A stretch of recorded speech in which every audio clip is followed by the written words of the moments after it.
வணக்கம் வியூவர்ஸ். இன்னைக்கு நம்ம செங்கல்பட்டு மாவட்டம் சாலையூரில் அமைஞ்சிருக்க அருள்மிகு ஐயனாரப்பன் கோயிலுக்கு போக போகிறோம். சாலையூர் கிராமம் செங்கல்பட்டு மாவட்டத்தில் மதுராந்தகம் மற்றும் செய்யூர் இடையே அமைஞ்சிருக்கு. பச்சை பசேல்னு காட்சியளிக்கிற இந்த கிராமத்தில் எல்லை காவல் தெய்வமா ஐயனார் திகழ்றாரு. பெரும்பாலும் தமிழகத்தில் பல்வேறு கிராமங்களில் எல்லை காவல் தெய்வமா ஐயனாரப்பன் கோயிலை நம்ம பார்க்கலாம். இதுல சாலையூர் கிராமத்துல வித்தியாசமா என்ன இருக்குன்னு பாத்தீங்கன்னா, பொதுவாகவே ஐயனாரப்பன் பூரணி பொற்களை சமேத ஐயனாரப்பன் கோயில்ல, அதாவது தன்னுடைய தேவியர்களோட காட்சி அளிப்பாரு. ஆனா இங்க சாலையூர்ல இருக்கக்கூடிய இந்த அருள்மிகு ஐயனாரப்பன் கோயில்ல ஐயனார் தனித்து காட்சி அளிக்கிறார். கம்பீரமான தோற்றத்தில் கையில் செண்டாயுதம் எனும் சாட்டையை வச்சிருக்கிறார். அடக்கி ஆளுதல் அப்படிங்கிற அந்த குறியீடாக அந்த சாட்டையை அவர் கையில வச்சிருக்கிறாரு. பொதுவா பெரிய யானைகள், பெரிய குதிரை சிலைகள் ஐயனார் கோயில்ல இருப்பதை நம்ம பார்க்கலாம். இப்போ இந்த கிராமத்துல அப்படி என்னெல்லாம் இருக்குன்னு பார்க்கலாம் வாங்க.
காவல் தெய்வமான ஐயனாருக்கு சைவ உணவு படைக்கிறாங்க.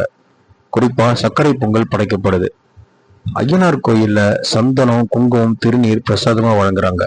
இவற்றுடன் சுத்தமான நீரும் வழங்குறாங்க. தீர்த்தம்.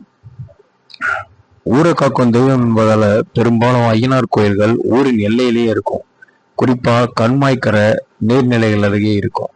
சில இடங்களில் காட்டுக்கு காவலா கூட ஐயனார் கோயில் இருக்கும்.